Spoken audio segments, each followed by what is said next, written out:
Hey guys, tonight we slip quietly into the muted, dawn-grey world of the Han Dynasty, so early, in fact, that even the roosters are still negotiating with themselves about whether it's worth getting up. You stand at the edge of a narrow village lane, cool mist touching your cheeks, the air heavy with the earthy scent of wet soil and half-crushed mugwort leaves under your sandals. The sky hasn't fully committed to being morning yet. It just hangs above you in pale jade layers, like a watercolor someone forgot to finish. And right away, you get that sinking realization familiar to anyone who has ever tried a historical reset. These people wake up even earlier than the Sumerian scribes, and you probably won't survive this. So, before you get comfortable, take a moment to like the video and subscribe, but only if you genuinely enjoy what I do here. As always, let me know in the comments where you're listening from and what time it is for you right now. I love seeing the constellation of sleepy humans scattered across the world. Now, dim the lights, maybe turn on a fan for that soft background hum, and let's ease into tonight's journey together. You trudge down the narrow path, your sandals brushing against dew-soaked reeds, leaning lazily across the walkway. The village is still half asleep, doors closed, windows shuttered, smoke only beginning to slither out of the first waking hearths. Somewhere in the distance, a dog offers a single bored bark and then decides it's too early to commit to anything more. The quiet wraps around you like a warm, slightly dusty blanket. Your destination sits toward the far end of the village, the modest home and workshop of the local herbalist, your home, at least for tonight's story. The structure is simple, built of rammed earth with wooden beams and a gently curved roofline. A bundle of drying herbs hangs above the entrance, rustling faintly in the faint morning breeze. And beneath that fragrant canopy stands the old wooden door, worn smooth by years of hands pushing it open before the sun even thinks about rising. You slide the door aside, and immediately the familiar scents rush out to greet you. Dried angelica, fresh ginger, a hint of licorice root, and something else, something biting and earthy that you can't quite place, until you hear the soft scuttle of movement in a bamboo cage. Someone's medicinal gecko is already awake and judging your life choices. This little detail carries a mainstream historical fact. Han herbalists often kept live medicinal animals, geckos, snakes, sometimes even millipedes, because certain remedies required them fresh. You give the gecko a respectful nod, because he seems like the type who holds grudges. A small oil lamp flickers near the wall, casting long, sleepy shadows across shelves lined with clay jars. You can see the brush-painted labels, Huang Qin, Dang Gui, Wu Wei Zi, each character slightly faded from years of steam and sunlight. The whole space hums with quiet purpose, like someone whispered to the air itself, "Remember what we are here to do." As you step inside, you hear a rhythmic tap, tap, tap, your mortar pestle resting upside down on the preparation table, swaying slightly from the draft you created. You place it upright, your fingers brushing the cool stone. Already, your mind begins assembling the days, list tinctures to brew, powders to grind, herbs to cut, decoctions to simmer. It's barely dawn, and your to-do list is already judging you silently. A fringe tidbit drifts to mind. Some Han herbalists believed that certain roots should be harvested, while chanting quietly to wake the spirit of the plant. Historians still argue whether these chants were spiritual beliefs, personal quirks, or just a clever way to make apprentices pay attention instead of daydreaming. You move deeper into the workshop, sliding open the back window to let the early air spill in. The garden beyond is still dark, leaves shining with dew like tiny polished mirrors. Rows of peonies, mint, huang qi, and chrysanthemum pressed gently against their bamboo frames. The faintest golden light edges the horizon, teasing the day forward. Your first task is always the same: check the drying racks. You lift a woven tray filled with thinly sliced Romania root. Still damp, needs more time. Next tray, sliced ginger, perfectly dried. You breathe in its warm, peppery scent and feel the first hint of alertness seep into your bones. Ginger does that. It kind of bullies your senses awake. As you turn to set the tray down, something crunches softly beneath your foot. You wince, already knowing exactly what it is. Last night's chrysanthemum petals that you swore you would sweep up before bed. You make a mental promise again to sweep them soon. Maybe, probably, realistically, never.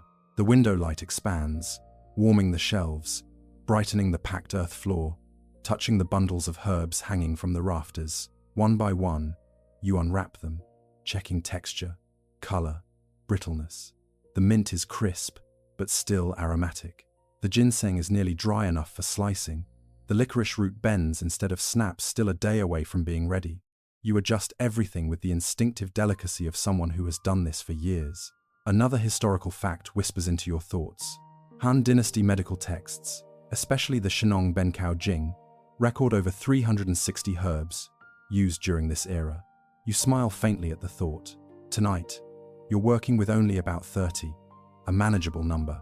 Unless you count the gecko, who is now staring at you with the disapproval of a tiny, reptilian tax auditor. You step outside for a moment, letting the morning mist settle onto your sleeves. The garden smells lively, fresh, almost sweet. A faint breeze stirs the leaves, and somewhere, a rooster finally commits to greeting the day with a half-hearted crow. You breathe deeply, letting the air fill your lungs and steady your thoughts. Behind you, the workshop glows softly.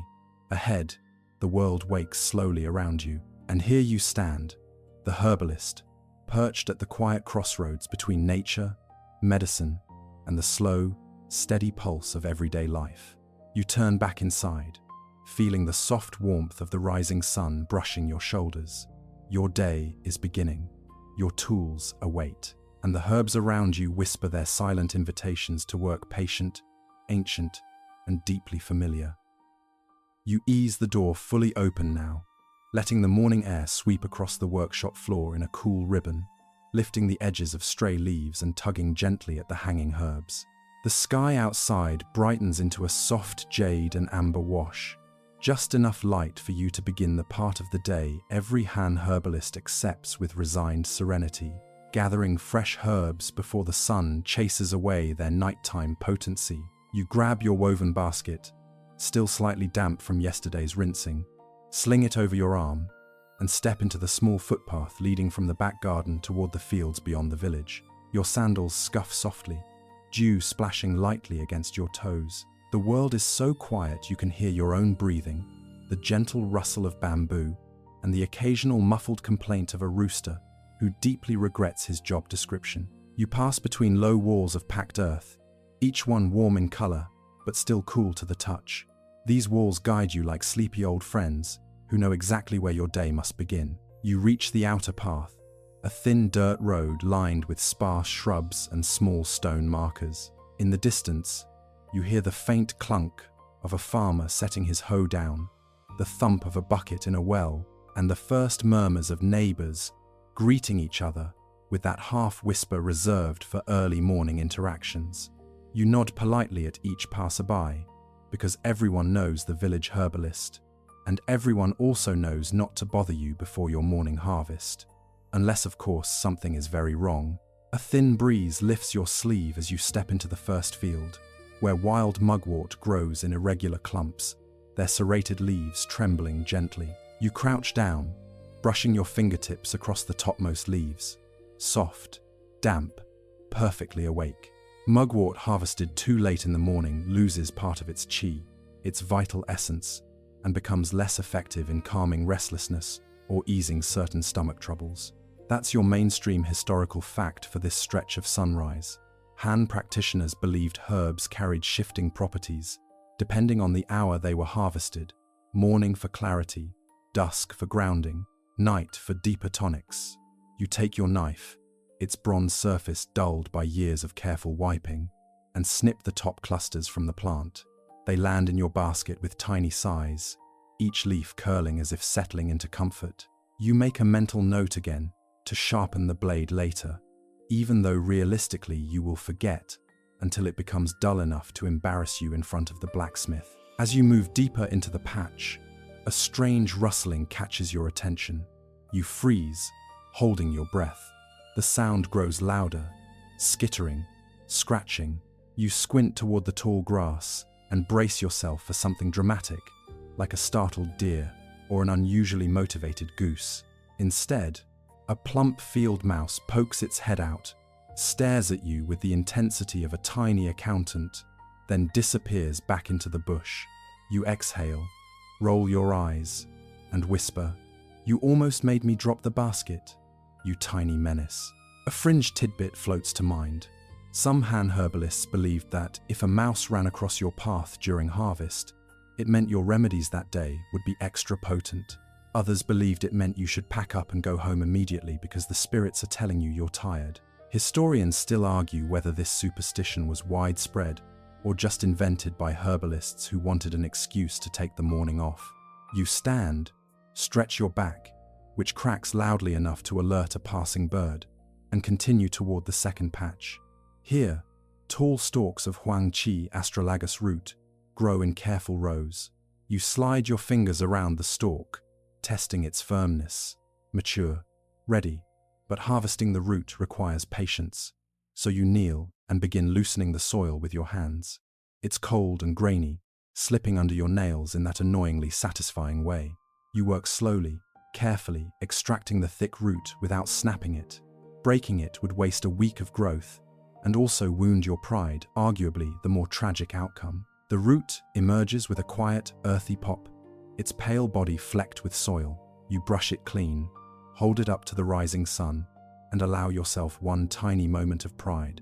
It's a good specimen, strong qi, smooth skin. If roots had a beauty pageant, this one might win Miss Early Morning Tonic.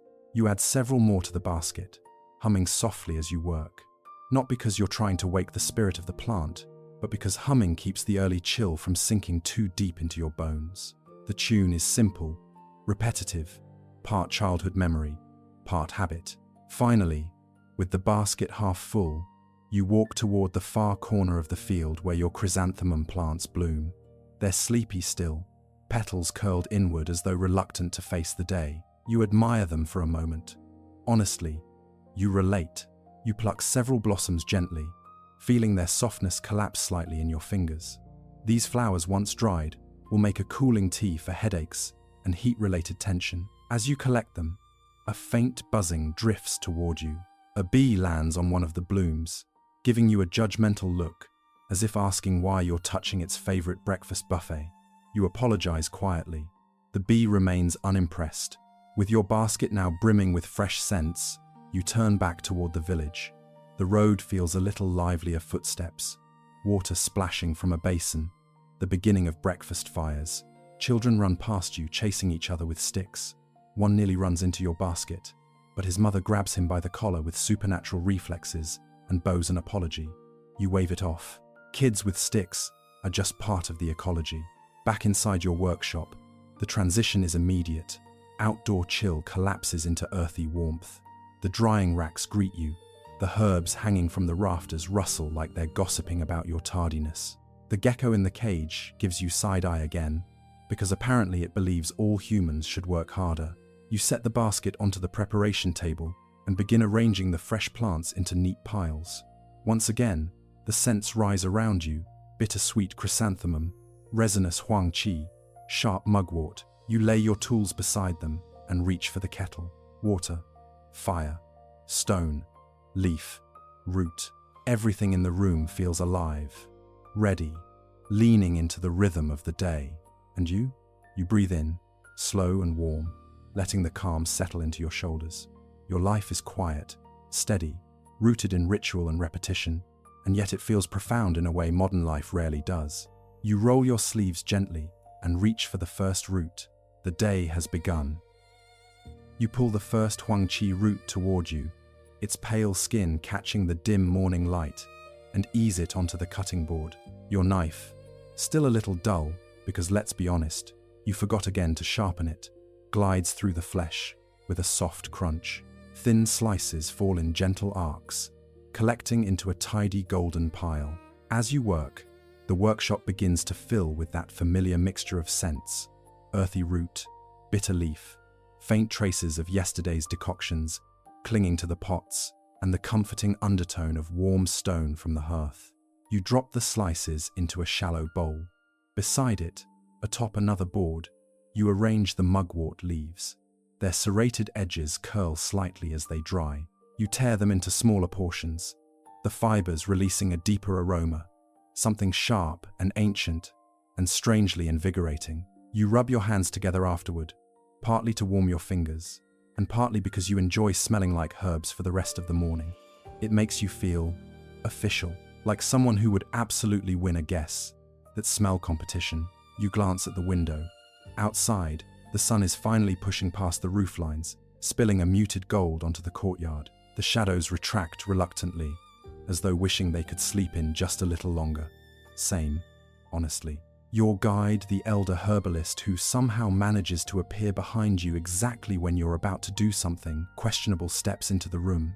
He has that look again, the one that's equal parts amusement, patience, and I hope you remembered to label those jars this time. He says nothing at first, just watches you prepare the morning ingredients, nodding slowly, approvingly. Then he taps the edge of a storage jar with his knuckle. You open it. Inside are dried jujube fruits, dark and wrinkled like miniature sleeping brains. You toss a handful into the mix. Sweetness for balance, nourishment for chi, a reminder that even medicinals sometimes need a little dessert energy. As you stir the mixture, the elder begins sorting through a tray of dried roots, angelica, atractylodes, peony. Each one sits on the tray like a carefully curated museum exhibit. He picks up a piece of dongquai, examines its crisscrossing fibers, and hums in quiet satisfaction. A mainstream historical fact drifts to mind. During the Han-Dynasty, herbal formulas were often built around chief, deputy, assistant, and envoy herbs, a structured hierarchy where each ingredient played a specific role. Balance wasn't optional, it was the entire philosophy. You arrange your own ingredients according to that structure. Chief, huang qi root; deputy, mugwort; assistant, chrysanthemum blossom; envoy, jujube fruit. You feel smug for remembering this. The elder notices your expression and raises an eyebrow. You immediately pretend to be humble. Next comes grinding. You pull the stone mortar closer, a heavy grey bowl with a smooth interior worn down by generations of herbalists. You drop a portion of dried leaves into it and begin pressing with the pestle in slow, rhythmic circles. The leaves crackle delicately, breaking down into coarse green flecks. The pestle's weight feels grounding, each rotation a little meditation all on its own. The workshop becomes a symphony of soft sounds, stone against stone, leaves cracking, the elder's sleeves whispering as he moves, and somewhere outside, a goose aggressively renegotiating its life choices. As the powders and slices accumulate, you prepare the decoction pot. It's bronze, dented slightly at one corner, thanks to an apprentice last year who tripped over his own enthusiasm. You set it on the stove bed, add water from the clay jug, and wait as the gentle flame begins courting the liquid with faint bubbles. The scent of early boiling herbs rises slowly, spreading warmth through your chest. Mugwort releases its bitterness first, followed by the deeper earthiness of the root slices. Chrysanthemum adds a floral thread weaving between the heavier notes. Steam brushes your face. Your skin tingles. It feels like being wrapped in a herbal hug, minus the awkward small talk. While the mixture simmers, you take a moment to rinse the fresh flowers you collected. Chrysanthemum petals float in the bowl, drifting lazily like tiny boats on a miniature lake. You stir them gently, watching their shapes shift. A soft warmth spreads through you. This is the quiet part of the day, the stillness before patients appear, the calm before someone inevitably bursts through the door, insisting that their cousin's cousin swallowed a peach pit and is definitely cursed now. The elder motions toward a small wooden chest. You know what that means. It's time to refill the herb drawers, your most tedious chore, unless you count picking insects out of drying racks. You slide open the first drawer. Inside is a thin layer of leftover powder. You wipe it clean, pour in the newly ground mixture, and tap the sides so it settles smoothly. You slide another drawer open, then another. Some herbs you recognize immediately by scent. Others are unmistakable in shape. Some, however, look like dried twigs that fell out of a confused tree, and you quietly pretend you know exactly what they are. A quirky tidbit returns to you as you work. Some Han herbalists believed that singing to their herbs while blending them increased their healing potential. Others insisted singing ruined the qi. Historians still argue whether this was a philosophical divide or simply a debate sparked by someone who genuinely could not carry a tune. As you debate whether you should try singing today, a soft knock sounds. You glance at the doorway. A villager, an elderly woman holding a small bundle, peeks in. She bows gently. The elder herbalist nods for you to greet her. You step forward, smiling. She places the bundle before you, opening the cloth to reveal a small pouch of millet, a few pears, and a folded note. Offerings, payment, gratitude for a sleep tonic she received last week. You bow in return and set the items aside carefully. Her eyes soften. She thanks you, voice thin but warm, and exits with the slow dignity of someone who has lived long enough to know the value of rituals. You turn back to the decoction pot.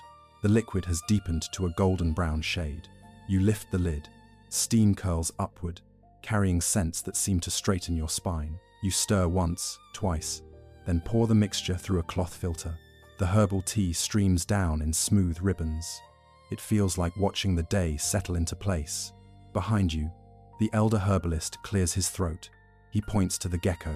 The gecko is now sitting on the rim of a storage jar, looking extremely proud of itself. You sigh. You gently relocate the creature back to its spot. It glares at you. The elder chuckles. You pretend not to be offended by a reptile's attitude. All around you, the workshop hums softly with life. The herbs, the tools, the steam, the lingering warmth of the pot. You inhale deeply and let the quiet wrap around you. There is a rhythm here, a pulse, a whisper of thousands of mornings just like this one, and you are part of it. You step out into the herbal garden while the morning warmth is still gentle, carrying a shallow woven basket against your hip. The courtyard stones are cool under your feet, and the air has that early day cleanness, like the world hasn't yet had time to become complicated. A few sparrows chatter from the roof tiles. One scolds you specifically, probably because you exist. Birds have opinions. The garden isn't large, but it's deliberate. Every plant has a purpose, a temperament, a role. Some herbs sprawl lazily along the soil, enjoying the sunlight like they've fully given up on ambition. Others shoot upward in determined spikes, stiff as if preparing for a military exam. The southern corner holds your gentle worker's chrysanthemum, mint, and a few sleepy violets nodding in the breeze. The northern side, closer to the shade, houses the serious medicinals, licorice, skullcap root, and several species whose names are roughly, "This will taste bad, but trust me." You crouch near the mint patch first. The leaves glisten faintly, touched by dew. You rub one between your fingers, bring it to your nose, and breathe in the bright, sharp scent. It cuts through the lingering heaviness of sleep. In Han, herbalism, mint was used for clearing heat and dispersing stagnation, a mainstream historical fact you did not believe until you smelled it the first time and felt it nearly evict your eyeballs. You pluck only what you need. The elder herbalist always says, the garden remembers generosity as much as it remembers greed. And you've definitely seen him give a death glare to an apprentice who harvested entire stalks out of impatience. Next, you make your way toward the chrysanthemum bed. Yellow blossoms sit like small suns against the green. You touch each one lightly before choosing. A tiny ritual you invented to make yourself feel like a benevolent plant governor. A soft breeze stirs the petals. For a moment, you imagine the whole garden exhaling. You follow suit. Further along the path, a curious cluster of tall, slender stalks sways slightly, even though the air is still. You pause. That's unusual. You step closer and realize that a giant beetle is currently climbing one of the stalks with the confidence of someone scaling a mountain using only willpower and body weight. You watch it for a moment, wondering if beetles ever feel lazy. As you harvest, your mind wanders through the layered logic of ancient gardens. They weren't merely outdoor pharmacies. They were spiritual spaces, communal spaces, experimental spaces, places where knowledge rooted itself literally. You reach the licorice root mound and kneel. The soil here is loose, rich, and slightly warm. You dig gently with your fingers, tracing the hidden lines beneath the surface. When you lift the root, it's long and golden, slightly curved like a sleeping cat's tail. You brush off the dirt and add it to the basket. Sweet tonics will need it later. You straighten up slowly, letting your spine complain, as it always does. That's the thing about practicing medicine in this era. You're constantly treating everyone else's aches, while collecting your own like unwanted souvenirs. Halfway down the central path, you find the elder herbalist already tending to the prized ginseng patch. He kneels with a reverence usually reserved for ancestors or extremely expensive tea. His hands hover, almost trembling, before touching the soil. When he lifts a single root, he smiles in quiet triumph. The shape is nearly perfect. Smooth body, even limbs. In Han herbalism, ginseng shaped like a person was believed to strengthen the qi of the body. Because ancient people loved metaphors that were aggressively literal, he lets you hold it. It's light, dry, and has an almost sweet smell. You run your thumb along its shape. He nods approvingly and returns it to the basket for later drying. Beside him, a tiny ceramic figure of a guardian lion sits on a stone. Not standard protocol, but a quirky tidbit you've always enjoyed. Some herbalists buried miniature figurines or charms near valuable roots, believing they encouraged healthy growth or scared away malevolent spirits or, more realistically, nosy neighbors. You continue your rounds. Near the western wall grows a row of Huangqin skullcap root plants. Thin leaves flutter as if whispering gossip. You harvest only one root today, mindful of balance. Too much skullcap in storage usually means someone is about to get a fever or start regretting life choices involving alcohol. As you stand, a debate you once overheard drifts back to you. Two traveling herbalists argued under this very tree, one insisting that morning harvest ensured maximum qi, the other claiming dusk offered better yin-natured potency. They grew so animated that even the chickens formed an audience. Historians still argue whether the time of day truly influenced medicinal strength, or whether the disagreement was more about tradition than chemistry.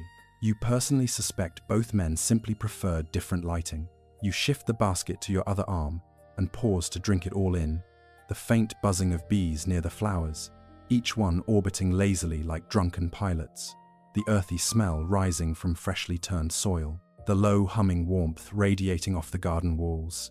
The quiet clicking of bamboo wind chimes in the courtyard, tapping out rhythms older than the dynasty itself. This garden isn't just where ingredients grow, it's where your patience grows, your attention, your breath. With every herb you gather, you feel the day aligning slowly, settling like powder at the bottom of a jar. A shadow moves along the ground. You glance up. A hawk circles lazily overhead, riding a thermal. You watch it in silence, both of you drifting in your own way, one on wind, one through routine. A gentle joke stirs in your mind. If reincarnation is real, you hope at least one lifetime will involve being a bird that does nothing but glide and judge people. You finish harvesting just as the sun levels fully into the mid-morning sky. The warmth is stronger now, but still soft enough to feel like a welcome. You carry the basket back toward the workshop, passing under the archway as petals fall behind you in slow spirals. You finish harvesting just as the sun levels fully into the mid-morning sky. The warmth is stronger now, but still soft enough to feel like a welcome. You carry the basket back toward the workshop, passing under the archway as petals fall behind you in slow spirals. You return to the workshop with your basket of herbs, pushing aside the beaded curtain with your elbow, because both of your hands are full of determination and plant parts. The room greets you with a warm, fragrant cloud steam rising from simmering pots, dried leaves crackling softly over low coals, and the faint mineral scent of ground powders. It's the smell of 100 small cures, quietly preparing themselves. You set the basket down on the central table, the wood worn smooth by years of mixing, stirring, spilling, recopying, and occasionally swearing. A rhythmic tapping echoes from the far wall. The young assistant is pounding something with a mortar and pestle, looking like he's reenacting a heroic battle between stone and root. He nods at you, but doesn't stop hammering. His arms will absolutely feel this tomorrow. Steam curls around your shoulders, warm and soft, like the workshop itself is giving you a welcome back hug. Ceramic jars line the shelves, thick clay, hand-shaped, labeled with brushstrokes that range from elegant calligraphy to assumed readable if you squint. You know every jar: dried ginger slices, powdered aconite, handled very carefully, angelica roots, preserved plums for throat remedies. You take out the fresh herbs you just gathered and begin sorting them into small piles: blossoms, roots, stems, leaves. Some are chopped finely, others left whole. Han herbalism isn't random. Every part has its own chi, its own personality. If roots are the wise elders, then blossoms are the drama queens. The elder herbalist steps in, sleeves rolled neatly, hands slightly reddened from working near the fire. He gives you an approving glance, but then arches a brow at the assistant's overly enthusiastic pounding. The sound pauses. Silence. Then one last thud, because the assistant needed closure.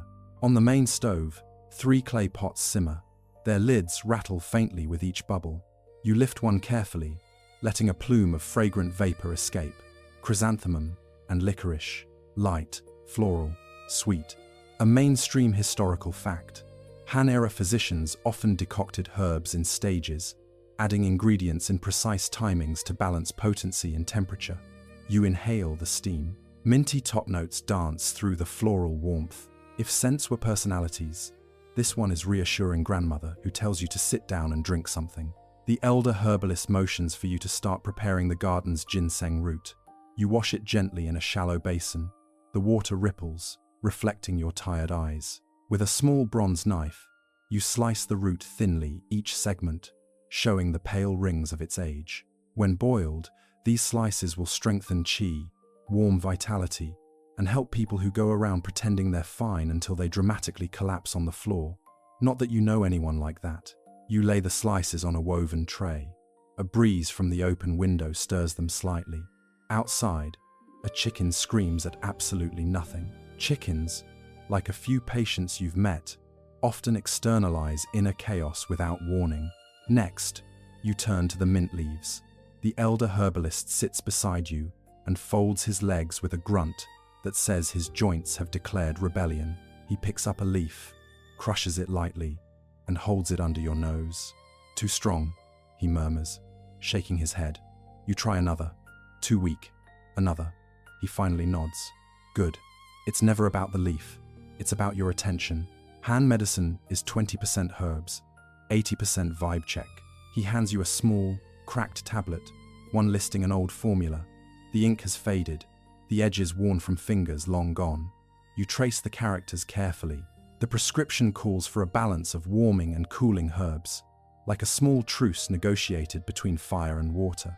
The assistant brings you a bowl of freshly ground powder, his face sprinkled with herb dust, like he just lost a fight with a bag of flour. He sneezes so loudly that one of the pots wobbles threateningly. The elder herbalist sighs. You hand the assistant a cloth. He sneezes into it, somehow louder. A quirky tidbit floats into your memory. Some Han texts advised wearing cotton plugs in the nose when working with strong herbs to avoid inhaling potent qi. You have never once seen anyone actually use them. Perhaps pride is stronger than caution. You begin combining the ingredients, starting with the herbs that require longer boiling. The fire crackles softly. You stir with a long-handled wooden spoon, each turn of your wrist slow and meditative. The thick aroma grows richer, sweet, bitter, floral, earthy. You taste a drop on the back of your hand, carefully. It's terrible, which means it's probably perfect.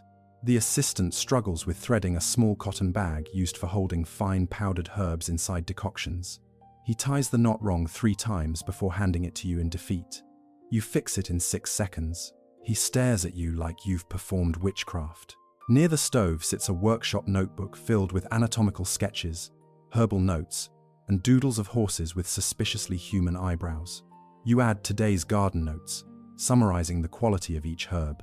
Your handwriting is slightly crooked because your fingers are pruny from washing roots earlier. A sudden gust of wind sweeps into the room, fluttering scrolls on the far table. One falls to the floor. You pick it up and see an old diagram of internal meridians lines like river paths, connecting organ systems. A margin note reads, "Flow is everything." You nod to yourself. In medicine, in breath, in life. As you place the scroll back, You overhear the elder herbalist muttering about bitter melon being the enemy of joy, which is funny because he prescribes it constantly. With your decoction simmering and the drying trays arranged near the window, you begin cleaning your tools. Each wipe of the cloth is slow, deliberate. The workshop grows warmer, quieter, softer. You can feel the healing energy thickening in the air, herbs transforming into medicine, water carrying memories of roots, fire whispering ancient instructions. You look at your hands, stained slightly green and brown, hands that gather, cut, grind, boil, pour, hands that will someday shake with age, but still know what to do. Workshops aren't just rooms. They're rituals built into walls. A question drifts through your mind, the kind scholars argue about endlessly. Historians still debate whether Han workshops followed standardized formulas, or whether each herbalist adapted remedies intuitively, guided by instinct as much as text. Watching your elder mentor sprinkle in an extra leaf just because it feels right, you suspect the answer is obvious. The decoction finishes. The elder herbalist inspects it with the seriousness of a general, reviewing troops. He nods once. Approval granted. You pour the tea through a fine cloth, capturing the rich liquid in a dark clay pot. Steam curls upward like a blessing, and just like that, the morning's harvest becomes the day's medicine. You shift your weight, rubbing your hands together to shake off the last bits of mint dust clinging to your fingertips. The elder herbalist motions for you to follow him toward the back of the workshop, a narrow corridor partially hidden behind hanging bundles of drying leaves. You duck under a cluster of mugwort stems, which brush the top of your head like some leafy blessing, and step into a quieter annex of the workspace, where shelves line the walls in a tidy horseshoe. This is the prescription wall. Dozens of ceramic jars rest here, each sealed with parchment or silk scraps, in colors that tell their own story. Red for warming tonics, blue for cooling herbs, gold for rare and expensive medicinals, and faded brown for the stuff everyone requests: cough relief, digestion support, headache balancers, and formulas for what villagers describe as general weakness, a phrase broad enough to cover everything from heartbreak to laziness. The room has a different feel, less earthy, more refined. It is the nerve center where herbal orders are assembled, checked, and prepared for distribution. The elder picks up a tablet covered in inked characters, today's list of incoming patients. He hands it to you, and you read through the names: farmers, potters, scholars, the wife of a bowmaker, a traveler passing through, and even an elderly woman, simply labeled, "She needs something to help her sleep without dreams." You nod. You understand that request far too well. The elder taps the first name. Time to prepare the day's formulas. You begin with a classic warming tonic for a farmer who spent long nights irrigating fields and now feels chilled in the bones. As he put it, you select cinnamon twig, dried ginger, and a bit of processed aconite, just enough to warm, not enough to cause trouble. The mainstream historical fact you recall as you work. Han-Dynasty medical texts meticulously documented the cold and warm nature of herbs, building the foundations for classification systems still used in East Asian medicine today. It's comforting, in a way, to participate in a tradition older than most nations. As you measure the herbs, the apprentice from the main workshop enters, carrying a stack of folded parchment packets. His hair is mussed, his apron is coated with powdered licorice, and something that looks suspiciously like chewed orange peel. He gives you a look that says, "I have lived 10 lifetimes today." He sets the packets on the table and nearly collapses onto a stool. The elder raises one eyebrow in that signature. "I acknowledge your suffering, but we have work to do." Expression. The apprentice groans softly, because suffering is apparently on the menu, regardless. You hand him a bundle of herbs and tell him to measure 3 chien of dried ginger. He nods vigorously, lifts the bundle, and promptly sneezes so hard that half the ginger flies off the scale. You stare. He stares. There's a moment of silence. Then the elder sighs at a pitch only masters achieve after decades of mentorship. You can almost hear his soul leave his body. The apprentice mutters, "I swear it jumped." You nearly laugh out loud.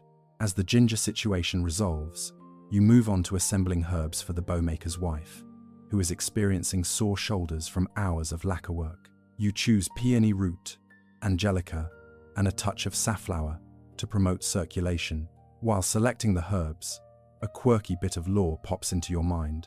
Some Han herbalists believed that peony root harvested under the full moon had gentler energy and was less likely to cause emotional dizziness. You've never experienced emotional dizziness personally, but you assume it feels like standing up too fast after skipping breakfast. You wrap the formula neatly in parchment and tie it with golden twine.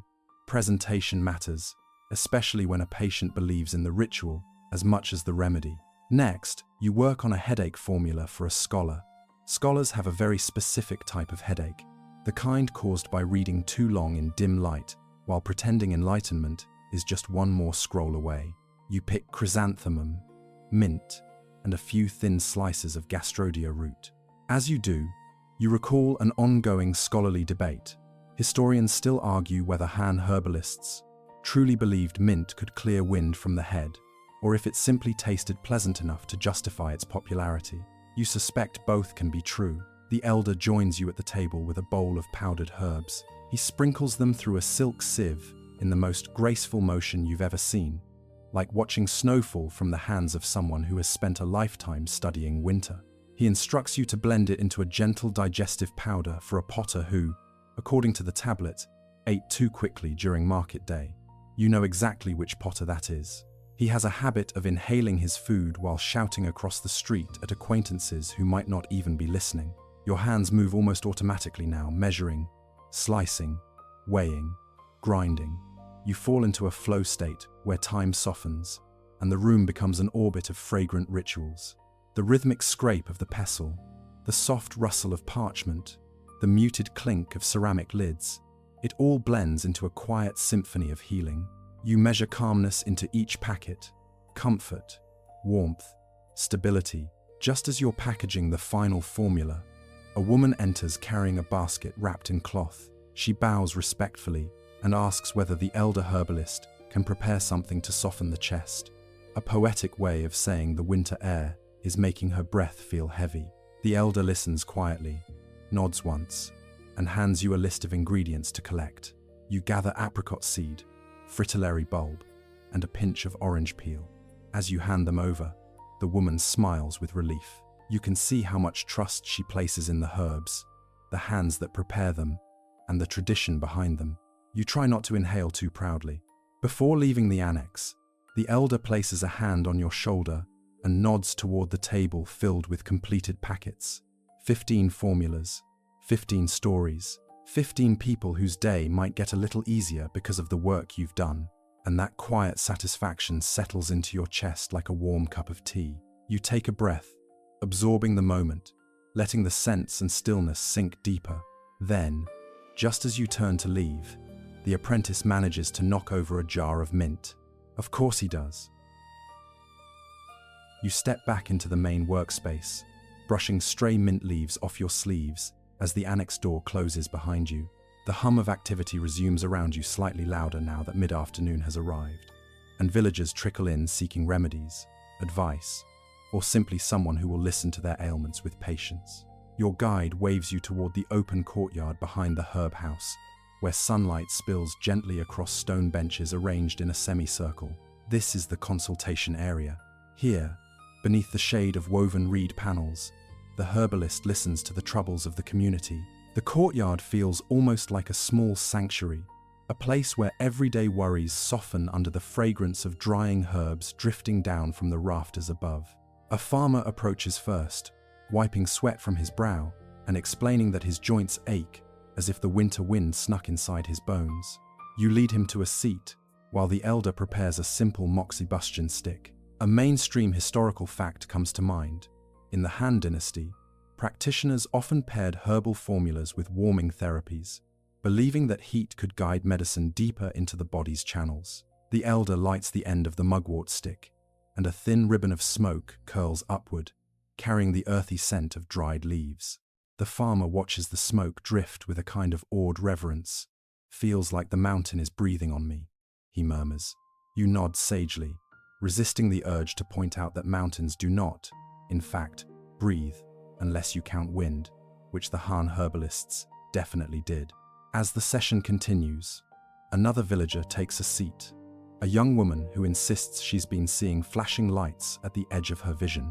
The elder listens calmly, asking when it happens, what she was doing, and whether it's accompanied by dizziness. You scan her expression, noticing no fear, just mild frustration. You prepare a soothing tea blend with chrysanthemum and cassia seeds. She drinks it slowly, the tension fading from her shoulders one sip at a time. Then there's an older man who leans so heavily on his cane that you worry he might collapse onto the herb racks. He complains that his legs forget they are legs sometimes. You give him a supportive smile, while the elder prescribes a warming tonic for circulation and recommends gentle stretching each morning. As the man leaves, he gives you a wink, as though to say, "If my legs behave tomorrow, you'll be the first to know." While these patients flow in and out, a more unusual case arrives. A teenage apprentice potter who claims his sleep has been visited by chaotic dreams involving enormous talking chickens.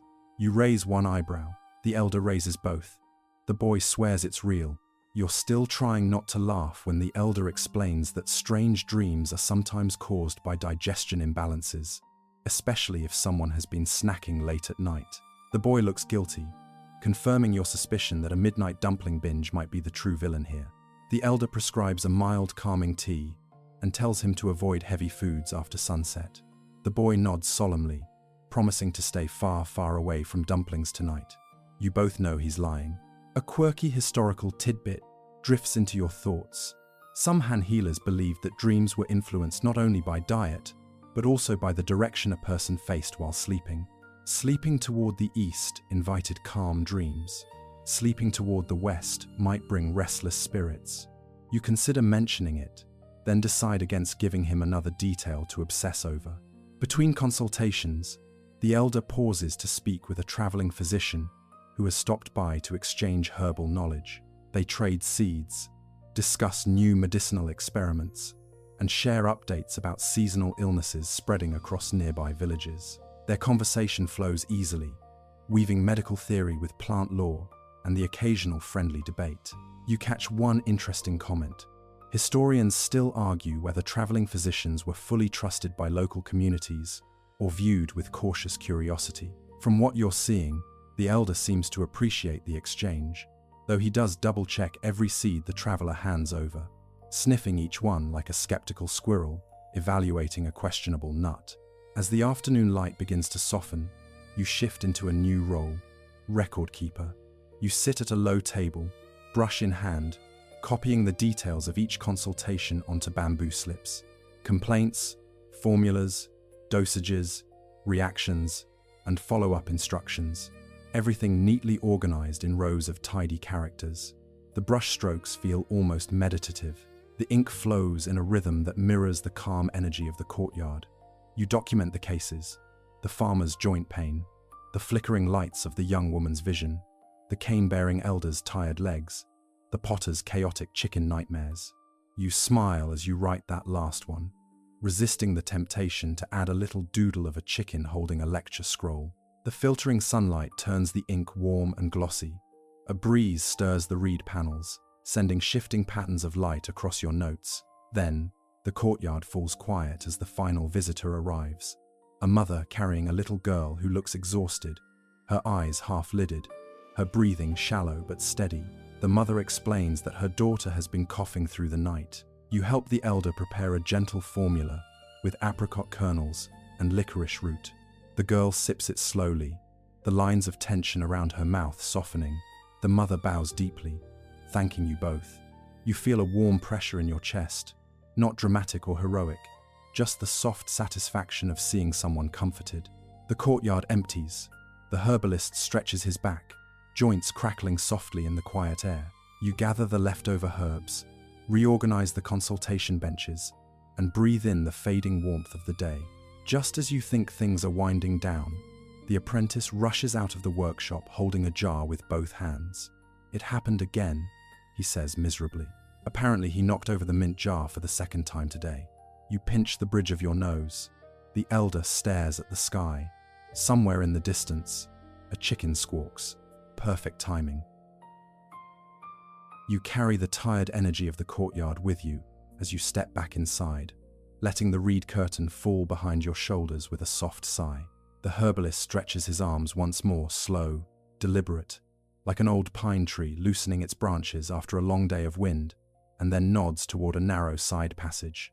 You follow him, padding lightly over the packed earth floor until the sounds of villagers fade into memory. The passage opens into another annex, this one quieter and cooler than the last. This is the preparation room, the true heart of a Han-Dynasty herbalist's work. The space is dim, lit only by two small skylights that cast soft rectangles of golden light across rows of pottery jars. Some are the height of your knee, others barely larger than a fist. Their surfaces are marked with brush-painted characters, indicating everything from dried orange peel to tiger bone substitute, because thankfully, not every rare ingredient was as literal as legends suggested.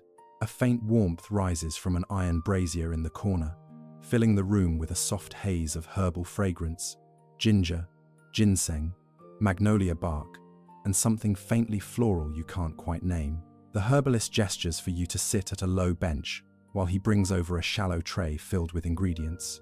You settle yourself on the woven mat, letting the earthy smell seep deeper into your lungs.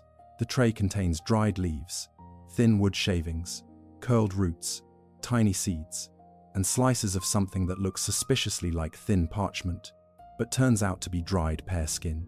As you begin sorting the ingredients by texture, the herbalist explains through gestures, soft grunts, and the occasional patient tut that each formula demands careful balance. Too much warming herb and the patient overheats.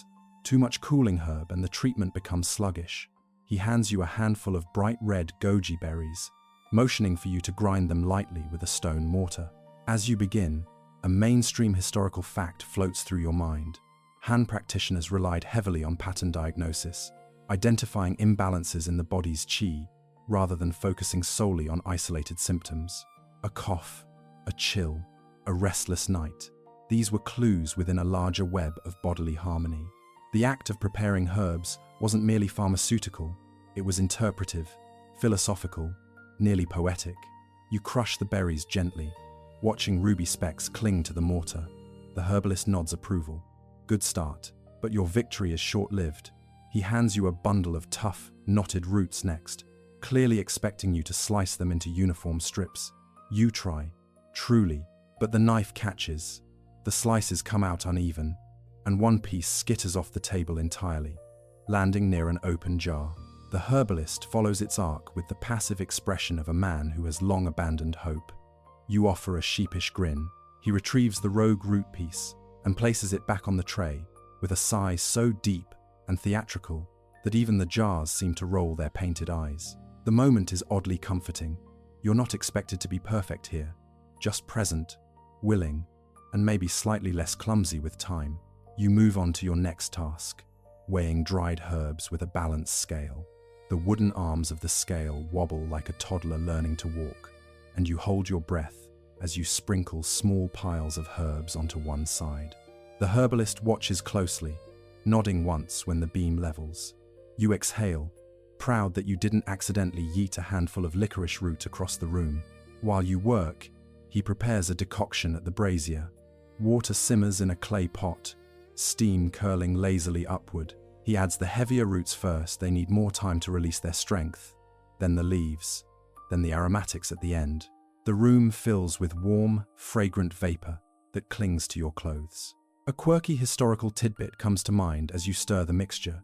Some Han households believed that decoctions were more potent if stirred counterclockwise, as it aligned with the cosmic flow of qi. Others insisted clockwise was the proper direction, citing ancestral tradition. Your guide?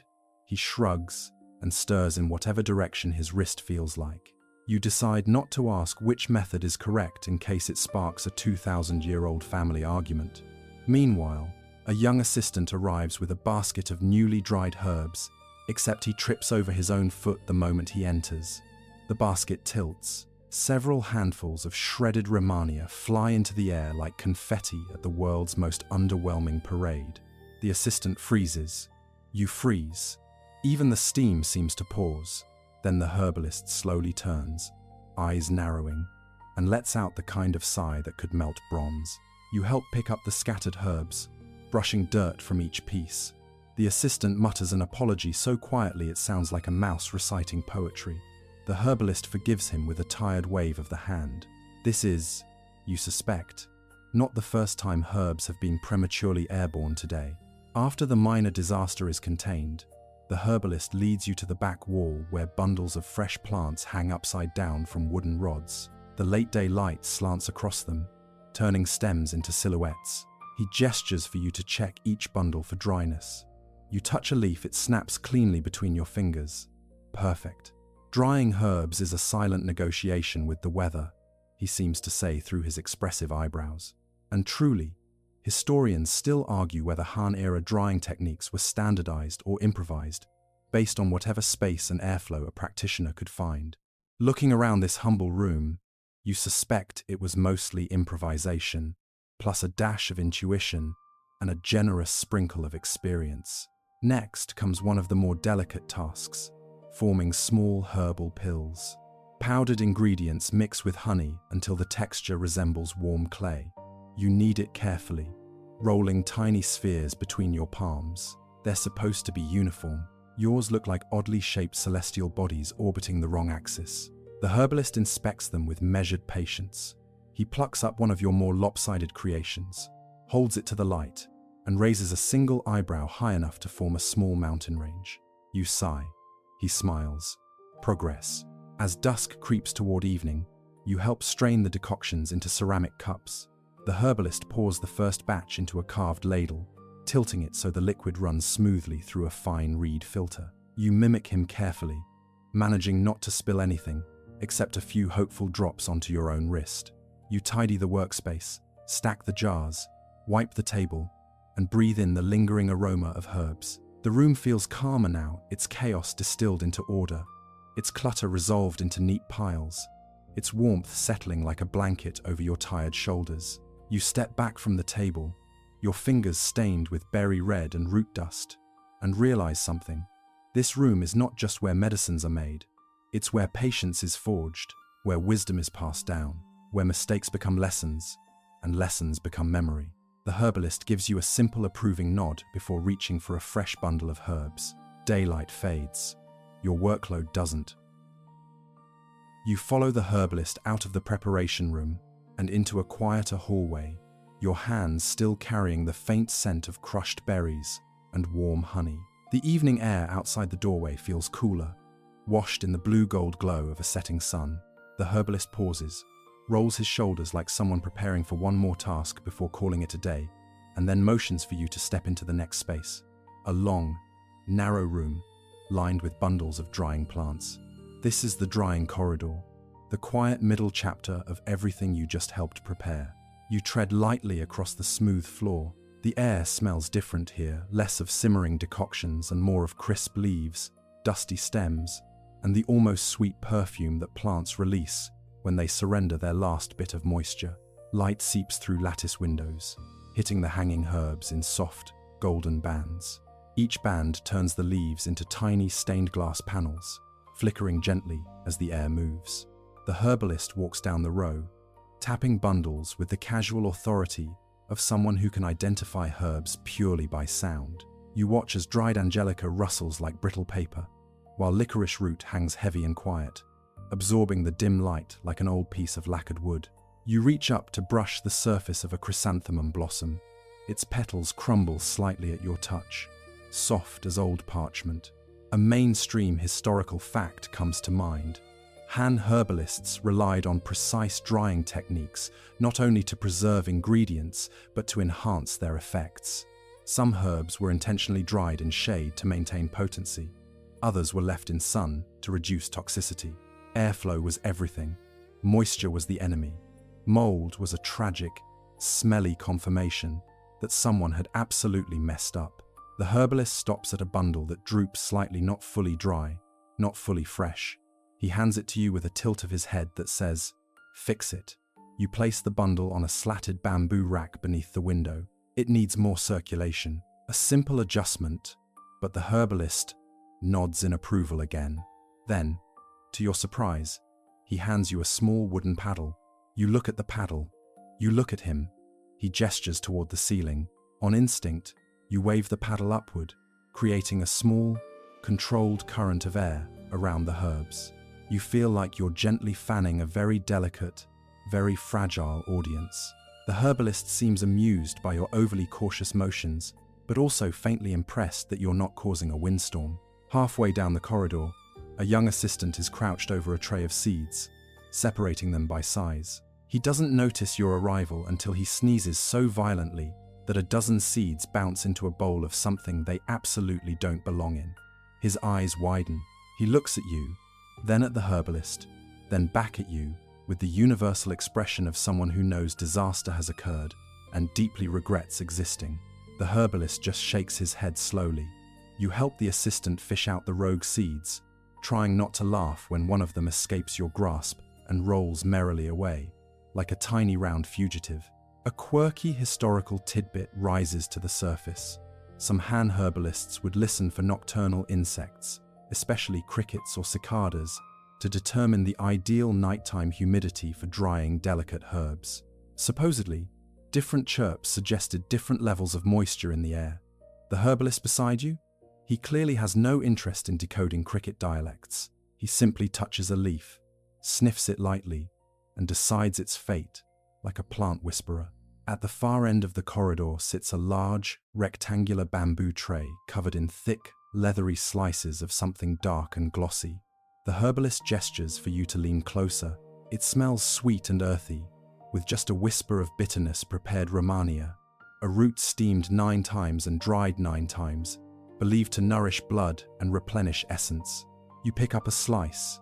It bends, easily, flexible, but not sticky, a sign of perfect preparation. The herbalist nods slowly, as if to say, "Not bad, apprentice, not bad." Behind that tray lies another shelf, stacked with scallion stems, ginger slices, and mulberry leaves ingredients, meant to be used fresh, but prepared for drying in case of long storage. Some are spread thin to dry quickly, others are bundled thick for slow dehydration. Each technique mirrors a different philosophy on how to preserve potency. And you remember something else. Historians still argue whether the Han standardization of herbal processing was uniform across regions, or if each local practitioner invented their own quirks. Judging by this corridor, it's definitely the latter. The herbalist's drying system feels personal, intuitive, like watching an artist arrange a palette rather than a scientist following a chart. Then he motions for you to follow him to the back wall, where several shallow baskets rest on a raised platform. Inside these baskets are herbs that have already dried completely. You test them with your fingers. Some snap cleanly like twigs, others crumble like old leaves, and a few bend slightly before breaking. The herbalist hands you a thin bamboo broom and points to the floor. There's a light scattering of herb dust, little bits that have fallen during the drying process. You sweep slowly, letting the repetitive motion lull your mind. Each stroke gathers tiny fragments into soft mounds. The herbalist watches approvingly, then takes the broom to show the correct wrist angle, as if sweeping is also a lesson worth mastering. Maybe it is. Everything seems to matter here, even the small things. As you're finishing, you notice a woven basket tucked beside the wall. Inside are herbs that didn't dry properly, too damp, too brittle, or infested with tiny insects. These are the rejects. They smell faintly musty, like old books stored in a basement.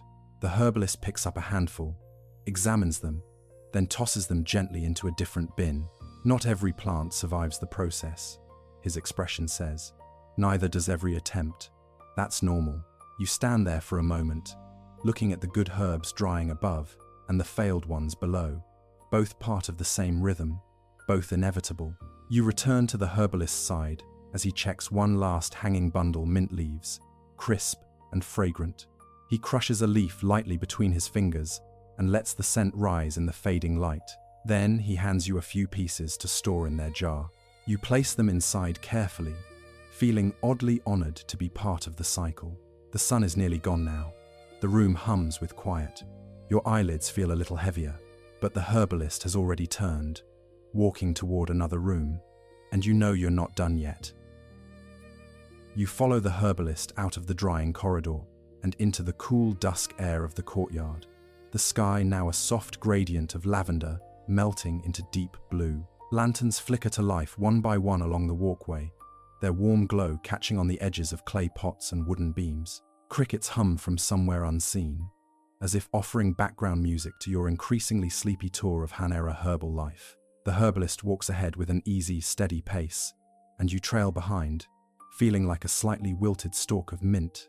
But he isn't finished with you, not even close. He gestures toward a small structure near the back of the garden, its entrance wrapped with a reed curtain that shifts gently in the breeze. He lifts the curtain and motions you inside. You step into a room that feels immediately different, cooler, quieter, and filled with the faint scent of ink and aged paper. Clay tiles line the floor, and along the walls sit low shelves packed with bamboo scrolls, each tied neatly with silk cords in shades of brown, red, and pale green. A small writing table stands in the center, topped with brushes, inkstones, seal stamps, and a freshly smoothed sheet of bamboo, ready to be inscribed. You've entered the record room, the place where the herbalist logs every preparation, measurement, and observation. The place where knowledge becomes memory. The herbalist sits at the table, rolling his shoulders like someone preparing for delicate surgery. He picks up a brush, twirls it between his fingers, and dips it into the inkstone. His movements are slow, deliberate, almost ceremonial. He gestures for you to sit with him, so you settle onto a narrow stool, trying to look far more scholarly than you feel. A mainstream historical fact drifts in. Han-Dynasty medical practitioners documented their work obsessively, recording symptoms, formulas, and outcomes in bamboo scrolls. These notes allowed knowledge to pass between generations, becoming the backbone of early Chinese medical tradition. The herbalist begins writing, brushstrokes gliding smoothly across the bamboo strip. His characters are compact and disciplined, as though each one carries just enough weight to say what it must, no more, no less. You lean in to read. 6 portions, mint leaf. Boiled thrice. Patient responded with eased breath. Then he pauses, looks at you, and raises an eyebrow as if asking, "Agree?" You nod vigorously, even though you don't fully remember whether the patient actually eased their breath or simply stopped complaining because the tea tasted good. Either way, the herbalist resumes writing. A long bamboo scroll lies open beside him, covered in older notes, some faded, some sharp, all carrying the kinds of small triumphs and mild frustrations that come with practicing the world's slowest, gentlest form of chemistry. He taps one particular line that reads something like, "Decoction burned, unusable, apprentice responsible." Then he looks at you with a slow, amused grin. You fight the urge to defend yourself, even though this entry was clearly written by someone who lived centuries before you were born. As you watch, he finishes his log entry and ties the bamboo slip with a red cord. Then he stands and moves to the shelves. He searches through scrolls with an internal map so strong that you swear he can navigate this room blindfolded. He places today's record in a section filled with other red-corded scrolls, likely categorized by season or ailment. Or maybe he's using the ancient equivalent of "put it where it looks right." Historians still argue whether Han-era herbal record systems followed strict classification or relied mostly on personal logic, scribal habit, or whatever system happened to make sense on a particular Tuesday. The herbalist motions for you to come closer.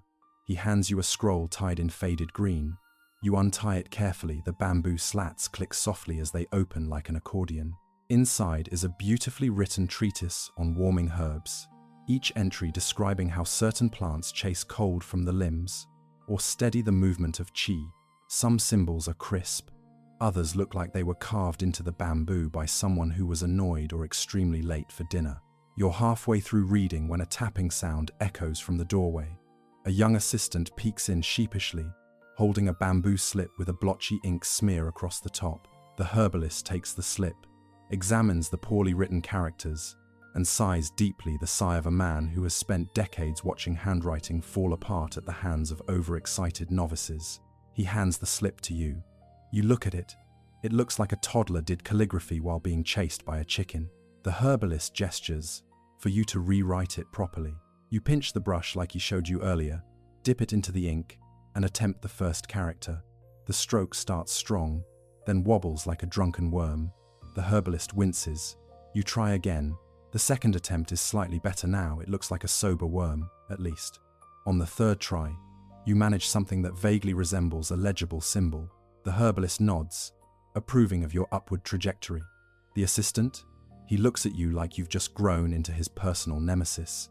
A quirky tidbit flickers in your mind.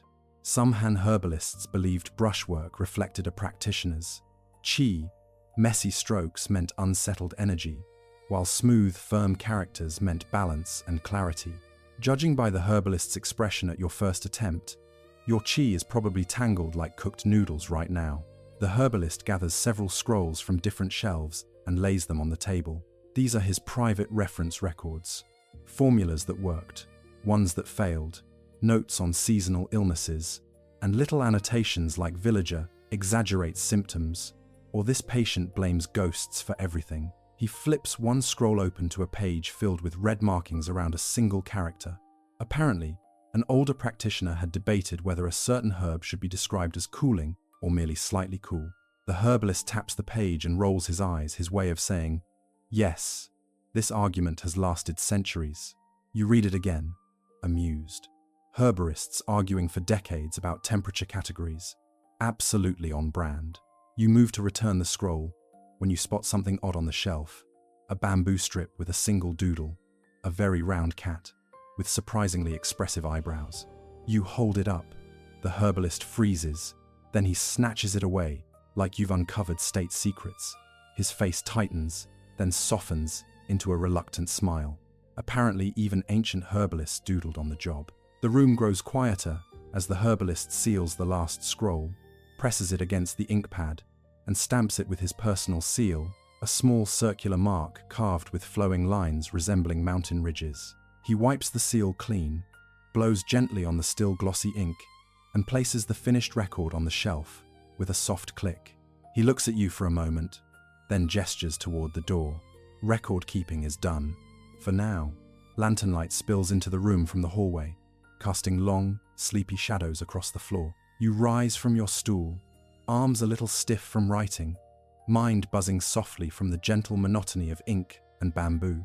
The herbalist steps out first, and you follow, leaving the scrolls to rest silently in their shelves, safe, orderly, waiting for another day.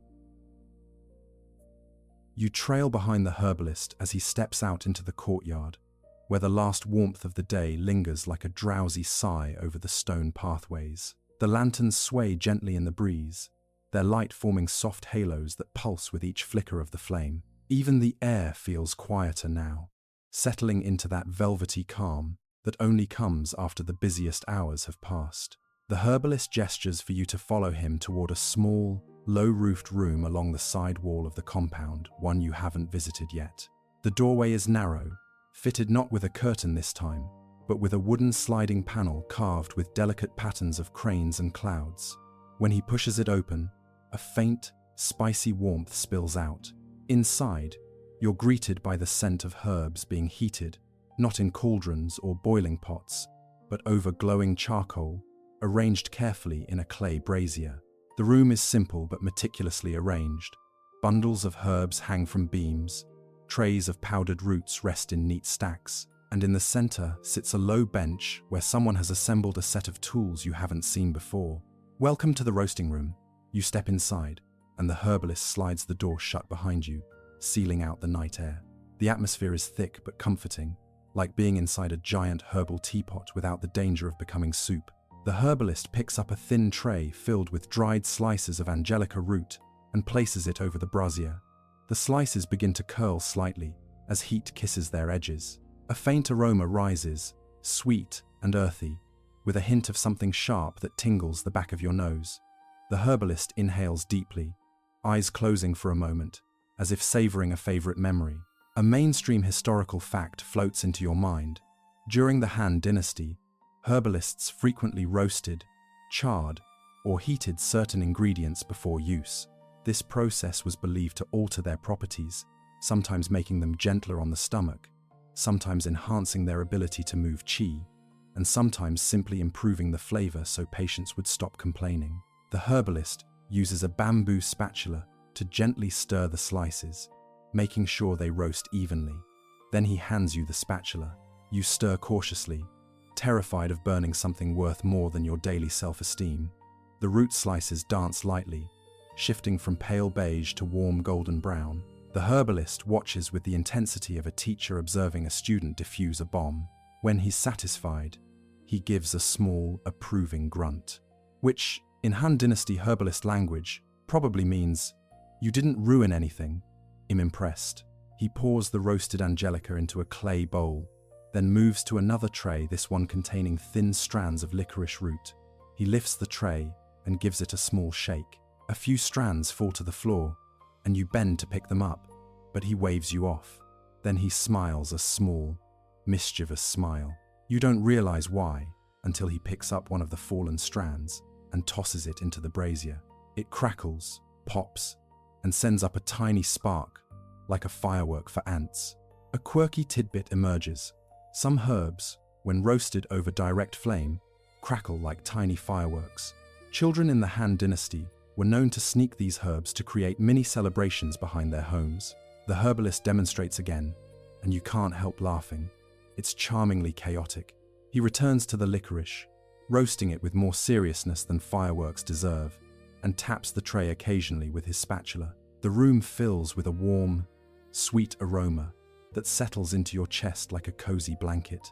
You feel yourself relaxing, perhaps too much. Your eyelids drift lower, your shoulders sink. The herbalist glances over, smirks, and gives your arm a light tap with the spatula. You jolt back upright instantly. He gestures toward the shelves lining the walls. Some jars contain roasted herbs, others hold powders, and a few contain substances so dark they look like they came from the bottom of a very spooky well. You pick up a jar filled with something that looks suspiciously like blackened twigs. The herbalist nods. He takes one out and snaps it in half. The outside is charcoal black, the inside is warm brown.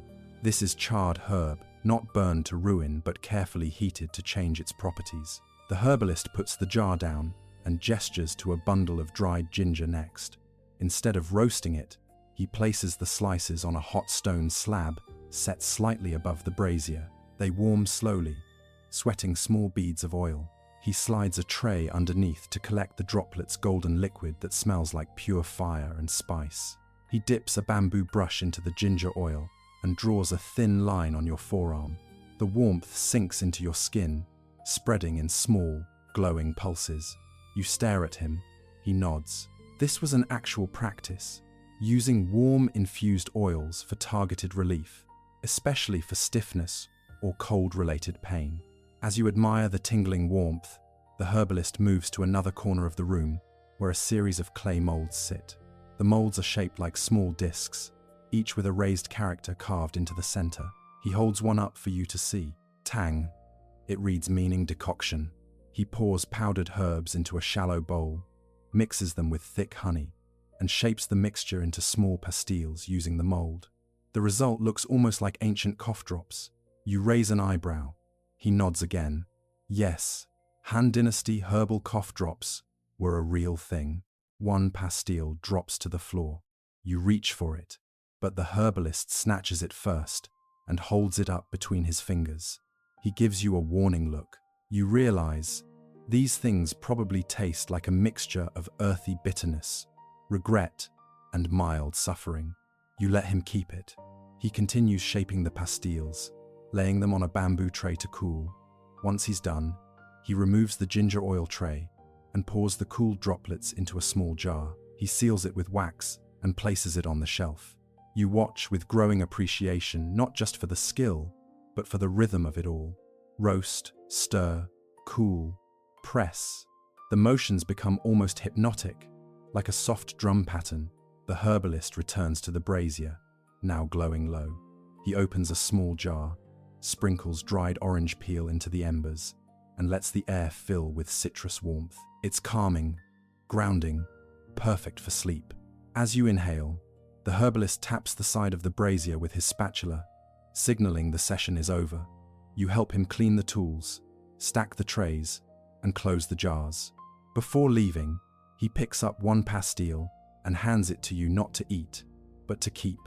a tiny symbol of your initiation into the art of roasted medicine. You slip it into your sleeve and follow him out, the warmth of ginger oil still glowing on your skin.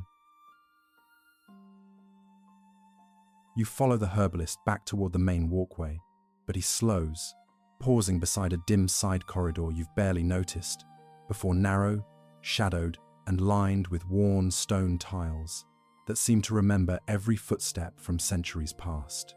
He gestures with 2 fingers, subtle, quiet, and steps inside. You duck your head and follow him in. The corridor opens into a long storage room, cooler than any you've entered so far. The air feels still, almost heavy, and the dim lantern at the far end casts a soft amber path across shelves, carved directly into the clay brick walls. The silence here hums with its own presence, like the room is breathing slowly alongside you. This is where the Han herbalist keeps the archive of older remedies, records that have survived through several generations of careful copying and even more careful protecting. Rows upon rows of bamboo slips rest in bundles tied neatly with silk cords. The slips curve slightly with age, their surfaces polished smooth from countless hands. The herbalist lifts one bundle and hands it to you. The weight is surprising solid, grounding, as if the knowledge inside it has mass. You hold it gingerly, feeling the ridges of carved characters beneath your thumb. The herbalist nods for you to open it. The slips unfold like an ancient accordion, revealing line after line of densely written text. You can almost hear the soft scratching of the stylus from centuries ago. The script is neat, but slightly uneven in places, evidence of multiple scribes, each adding or correcting entries over time. A mainstream historical fact drifts into your mind. Han physicians documented remedies, case studies, and herbal formulas on bamboo slips long before widespread paper use. These records were copied generation after generation, creating medical lineages that lasted centuries. The herbalist taps the top line with his finger. The first character reads lung cold. The heading tells you this bundle contains remedies for cold-related illnesses, chills, aching joints, paralysis of the limbs after exposure to damp wind. You tuck that away mentally, just in case you ever travel back in time and forget your hoodie. The herbalist retrieves another bundle from the shelf, a thicker one with darker cords. He hands it to you and gestures for you to open it. The first slip is slightly warped, stained at the corner. The characters are old, almost archaic. It describes a case involving a wealthy merchant who fell ill after eating too much raw fish during a festival. You can't help but whisper, "Same." The herbalist gives you a mildly reproachful look, as if overeating sashimi 2,000 years too early would be your biggest mistake. He turns and lights a second lantern, revealing the deeper shelves. Some house clay jars full of powdered herbs alongside the bamboo slips, while others contain bundles wrapped in fabric records, too fragile to display.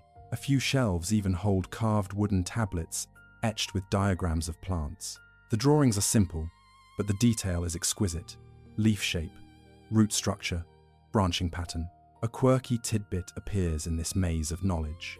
One bundle of bamboo slips is tied with an unusually bright cord, red as cinnabar. The herbalist pulls it down reverently. As he hands it to you, his expression softens into something between nostalgia and mischief. You open it and immediately understand.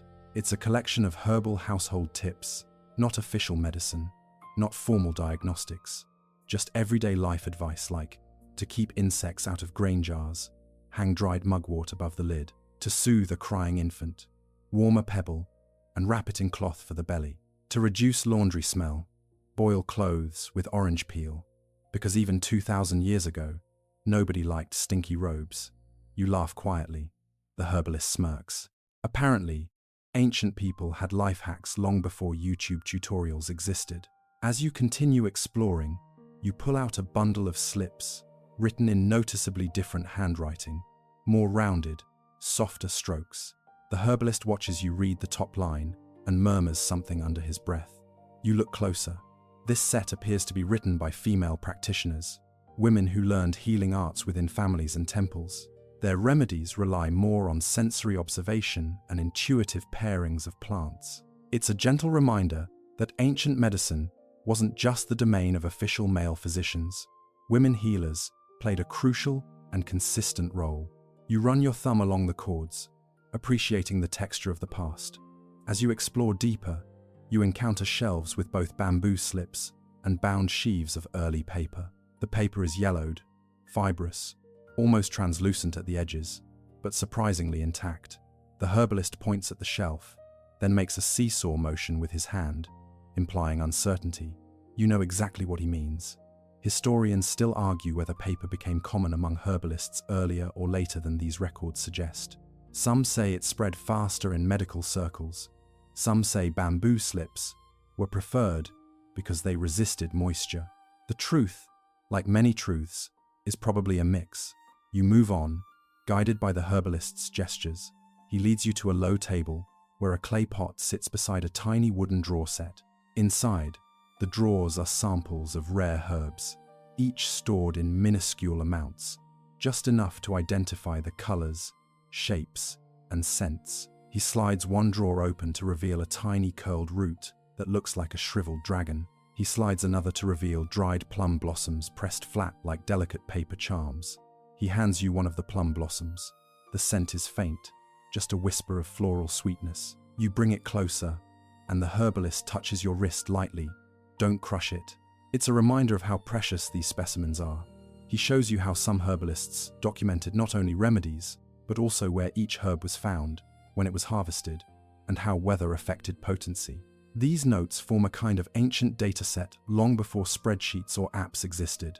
You try to imagine a Han herbalist checking cloud cover and humidity levels before picking flowers, and the thought makes you smile. It also makes sense. Medicine wasn't just about plants.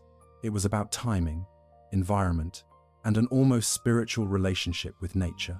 The herbalist pulls another bundle from the shelf and hands it to you. This one feels different. The characters are larger, more decorative. The language is poetic. These are hymns and reflections written by generations of healers, describing medicinal scents, seasonal cycles, and emotional states tied to certain illnesses. One line reads something like, "When the frost is late, the ginger grows timid." You're not sure whether that's poetic metaphor or literal farming advice, but either way, it's delightful. As you return the slips to the shelf, the herbalist taps your arm lightly and points back toward the corridor. It's time to move on. You place the last bundle down gently, giving the room one final glance, letting the quiet sink into you. This archive, with its bamboo slips and fading ink, feels like the beating heart of the herbalist's craft knowledge preserved across generations, kept alive through hands that cared enough to copy it again and again. You step back into the corridor. The herbalist closes the wooden panel behind you, and the warm lantern light spills onto your face. You continue walking, the faint scent of roasted herbs still clinging to your sleeve. You follow the herbalist along a quieter path now, deeper into the residence complex behind the workshop. The setting sun dyes the clay walls a muted amber, and the shadows gather in long, gentle bands, as if the whole world is lowering its voice.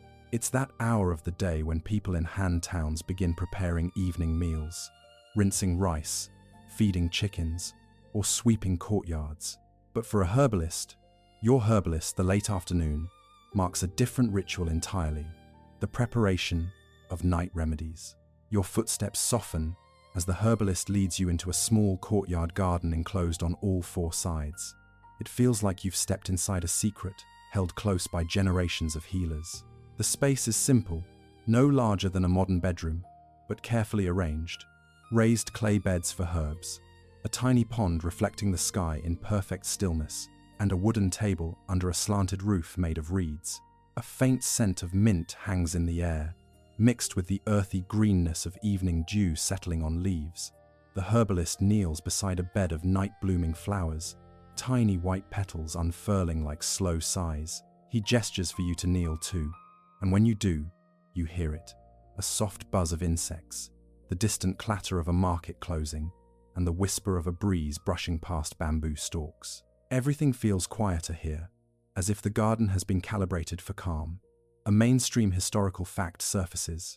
Han-Dynasty physicians often grew small personal gardens attached to their homes or clinics. These gardens served both practical and spiritual purposes, supplying fresh herbs and offering a place for observation because understanding how a plant grew was just as important as knowing how it healed. You watch as the herbalist plucks a single leaf from a mint stalk, rubbing it between his fingers before bringing it to your nose. The scent is sharp at first and then softens, like warm water calming a busy mind. He demonstrates how to check the leaf's readiness not by sight, but by the feel of the oil released under pressure. It's a tactile skill, like judging the ripeness of fruit or the readiness of dough. He hands you another leaf, encouraging you to try. You rub it as he did and sniff. Your result smells faintly like your crushing disappointment between your fingers. The herbalist gives you a patient look that says, "Well, we can't all be prodigies," before showing you how gently to press the leaf instead of grinding it like you're seasoning a steak. A breeze lifts the edges of his robe. You notice how the lines in his face soften here. This is clearly his sanctuary. The garden hums with quiet life, and you feel a strange peace settle inside you. The herbalist moves to the pond, where floating lotus leaves overlap like green coins. He dips his hand in and retrieves a small ceramic jar cooled by the water. When he opens it, a soft, earthy smell rises, a healing salve thickened to the consistency of honey. He gestures for you to smell it. You lean close and inhale the fragrance of angelica root, cassia, and a hint of licorice. The herbalist points to the jar, then to your arm. You take a dab and rub it onto your wrist. The warmth spreads surprisingly fast, pleasing, soothing, like someone lowered a candle flame beneath your skin.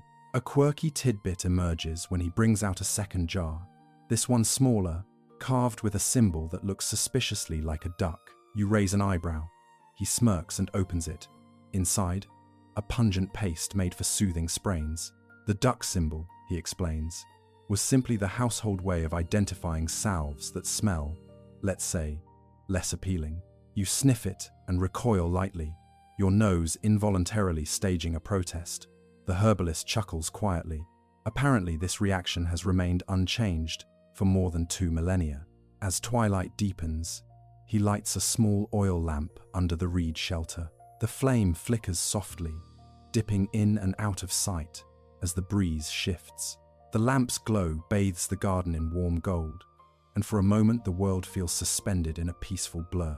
The herbalist reaches into a clay storage container and removes a small bamboo slit bundle, just a few slats bound with a fraying cord. He places it between you and the lamp, so the light spills across the characters. This bundle contains evening treatment notes, remedies specific to nighttime symptoms, insomnia, coughing worse at dusk, muscle spasms after heavy labor. One slip describes how warming a mix of ginger and juju beneath a cloth can ease stomach knots. Another details a soothing tea made from chrysanthemum petals and pear slices. As you read, a question floats up. How long have healers relied on these nightly rituals? The herbalist seems to anticipate your curiosity, lifting his hand in a maybe yes, maybe no motion, because historians still argue whether evening-specific remedies in the Han-Dynasty were formal medical theory or simply common household wisdom recorded later. Some say the timing mattered because organs were believed to have cycles. Others argue the notes were practical responses to daily life rhythms. Either way, as the herbalist hands you a chrysanthemum petal to examine, the debate feels far away, replaced by the profound quiet of this tiny garden and the weight of knowledge preserved in bamboo and clay. You rise with the herbalist and begin walking the perimeter of the garden. He stops beside a patch of tall stalks crowned with tiny yellow buds. He pinches one gently and places it on your palm. It glows faintly in the lamplight, delicate yet resilient. He shows you how each herb has a temperament, a quality that can be warm, cool, neutral, or hot. By pairing herbs with contrasting qualities, he creates balance within the body, much like adjusting ingredients in a soup. Too much heat? Add cooling herbs. Too much cold? Use warming roots. He waves you toward the reed table, where he begins grinding a set of dried seeds using a stone mortar. You listen to the rhythmic crunch, the soft grind, the low exhale as the powder forms. The scent of herbs thickens the air, wrapping around you like a warm scarf. The herbalist blends the powder with a spoonful of warm water from a kettle and hands you the bowl. You sniff it and brace for impact. Surprisingly, It smells pleasant, mild, like toasted grains. He nods approvingly and gestures that this is a gentle nighttime drink meant to warm the stomach and calm the spirit. You take a small sip. It tastes exactly like something your grandmother would make if she were a Han-Dynasty healer, with a fondness for subtle flavors. As night fully settles, crickets begin chirping beyond the courtyard walls. The herbalist extinguishes the lamp and motions you toward the exit. The garden dims to a muted silhouette, but the peacefulness lingers, as if the space is imprinting itself onto you. You follow him out, the scents of mint, chrysanthemum, and warm ginger clinging to your clothes, tiny reminders of a healer's quiet world. You follow the herbalist as he steps into a quieter annex of the compound, a place where the light softens into a warm amber pool, and the walls seem to hold their breath. Shelves curve around the room like quiet guardians, each lined with bundles wrapped in silk, jars stoppered with beeswax, and boxes made from fragrant Nanmu wood. This is his archive, not a library in the grand sense, but a living memory palace where herbs, formulas, and cases from decades past rest like sleeping elders.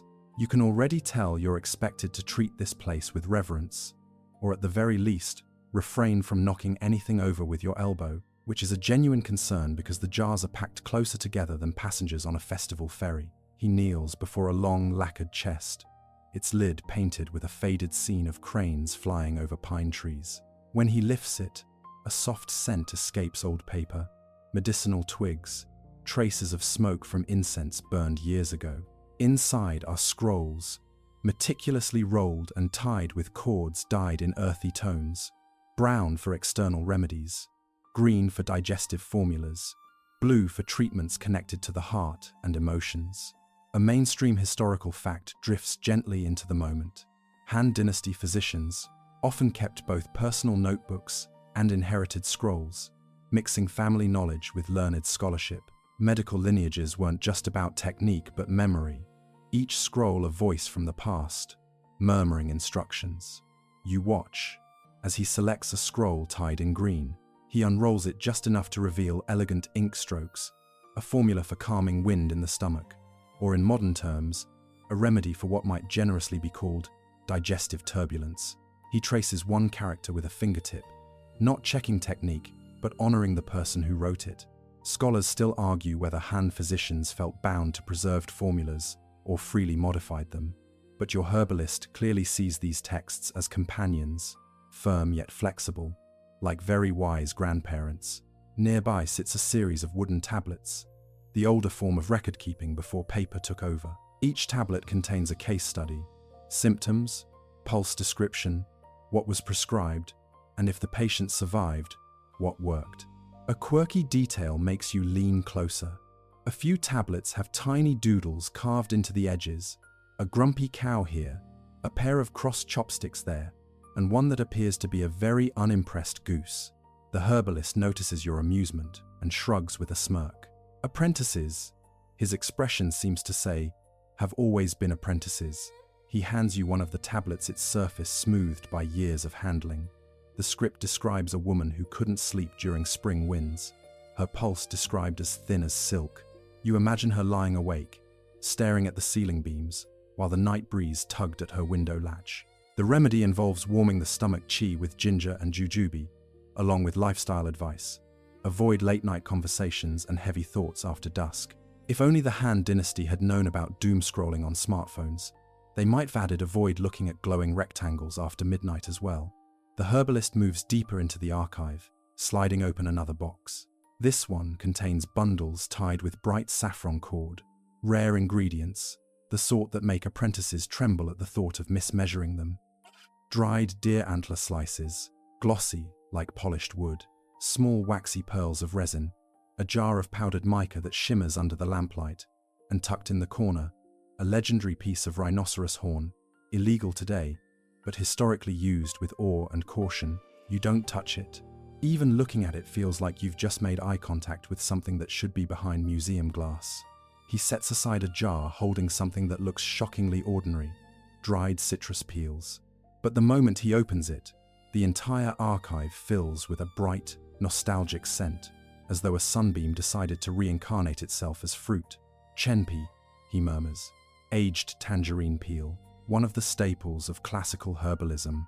You shake your head slightly in disbelief. Who knew the secret to balancing qi could smell like your grandmother's kitchen? A soft rustle makes you glance upward. The rafters hold strips of paper hanging from strings, little labels marking categories of scrolls and supplies. Some characters are crisp and bold, others have faded to pale shadows. One label sways gently from an unseen draft, brushing the side of a jar like a sleepy moth. The herbalist looks up too, and for a moment you sense his satisfaction. The archive lives, breathing, shifting, reorganizing itself through human hands. He retrieves a bundle wrapped with red thread and unrolls it carefully. It's a casebook from his own teacher, ink strokes more forceful, margins filled with tiny annotations. Better in summer, use less for children, and occasionally just a large circling mark that essentially says, "This patient was a handful." The herbalist taps these notes with soft pride. Knowledge travels from teacher to student, not like a river, but like warm breath, one quiet exchange at a time. You find yourself drawn to a peculiar jar sitting away from the others, covered with a cloth and sealed with string. When he notices your curiosity, he hesitates before lifting the cloth. Inside is a collection of failed remedies, batches that curdled, experiments that fell flat, powders that reacted strangely. He shakes his head, amused by the memory of each failure, and you suddenly appreciate the honesty of it. Even masters keep their mistakes. Even experts trip, misjudge, and store their errors like little postcards from the road of improvement. Somewhere beyond the walls, evening birds trill softly. Night is settling with slow, deliberate pacing, casting a bluish tint over the archive. The herbalist lights a single oil lamp, its flame swaying gently. As it glows, rows of jars reveal amber shadows, like dim lanterns floating underwater. You stand beside him in this warm, scented dusk, understanding now that the quiet life of a Han-Dynasty herbalist isn't quiet because nothing happens. It's quiet because everything is listened to. Plants, patients, teachers, seasons. Even silence is a kind of medicine here. And as you watch his careful hands sort a new set of scrolls into place, aligning them by thickness, color, and lineage, you realize something gentle and comforting. This archive is a garden of preserved wisdom, tended not with shovels or sunlight, but memory and patience. You wake the next morning to the softest pale gold light filtering through the herbalist's paper screen window. And for a moment, you lie there in that narrow woven cot you've gotten used to, blinking in the early hush. The air already smells faintly of warm earth and steamed millet, and before you've even sat up fully, you can hear the herbalist's quiet footsteps in the outer room, soft, habitual, almost like a heartbeat of the house itself. You stretch, rub your face, and step into your shoes, which now carry a thin memory of dust from every courtyard you've crossed in this daily rhythm. Yesterday's tasks still echo in your hands. The grinding, the sorting, that argument about whether the dried chrysanthemum petals should be classified with warming herbs or cooling ones. Historians still argue whether Han herbalists adhered strictly to the yin-yang designation, or whether they sometimes improvised based on local tradition. But watching the herbalist you're living with, you suspect the truth, as always, sits somewhere in the middle. When you step outside, he's already bent over his small wooden desk, sleeves rolled up, hair tied neatly, preparing what may be the final tasks of this long day's cycle you've been walking through with him. With a nod, he invites you to sit, and he pours a small cup of morning tea light, grassy, and just warm enough to remind you that the day will be long, but gentle. And just like that, you settle once more into the quiet life you've slowly learned to inhabit. There's an odd sense of pride swelling in your chest. It's not like you've mastered anything, but you've stopped dropping things. At least, that counts. Today, though, he has something different in mind. A record, a summary, a quiet wrapping up of everything that has passed between dawns. And of course, since this is still a Han-Dynasty household, the summary is not verbal, it's written. He pulls out a long bamboo slip scroll, bound with cord, and lays it flat on the table. The strips clack lightly as they open, releasing a faint woody scent. This is where he keeps seasonal notes, which herbs thrived, which wilted, which patients improved, which still need a follow-up. A mainstream historical fact slides into place. Han herbalists left behind these seasonal medical logs, some incredibly detailed, tracking symptoms, temperatures, lunar phases, and even emotional states because, as he always reminds you, a person's chi rarely misbehaves for only one reason. He dips a thin brush into the inkstone. Then he hands you a smaller brush. Your eyebrows go up. You've pressed clay tablets with styluses in Mesopotamian flashbacks. But writing in ink feels like being handed the keys to someone's very fragile house. You grip the brush a little too tightly. The herbalist gives you a look that says, "Relax, or the universe will personally make you revise this 3 times." The first task is simple, cataloguing the herbs you helped prepare last night. He murmurs their names softly, almost like a chant, Huang Qin, Bo He, Chuan Xiong, and you write them in careful, somewhat wobbly strokes. The bamboo strips drink in the ink gently, and yes, one of your strokes goes crooked. The herbalist taps the slip once with the back of the brush, not scolding, just acknowledging reality. A crooked stroke is like a crooked herb stem, still usable, as long as its intention is right. As you work, he adds updates about patients from the past few days. There's the old woman, whose back pain eased after warm moxa treatment, the farmer whose cough worsened, but finally turned a corner after a cooling pear decoction, the child whose restless nights softened once lotus seeds and longan broth were added to her evening routine. You remember each one of them clearly, their quiet gratitude, their occasional eye rolls, and the way they always thanked the herbalist, even when he hadn't done anything except exist in the same room with them. Halfway through the log, he pauses and shows you a curious diagram, just a simple sketch of the garden storage chest. But each drawer is labeled with small characters, denoting healing nature, warming, cooling, harmonizing, dispersing, and tucked in the corner is the quirky detail of the day, a tiny doodle of a goose. You blink at it. He shrugs. Apparently, a goose wandered into the garden last spring and traumatized him into reorganizing the entire chest. Goose-inspired innovation. You weren't expecting that one.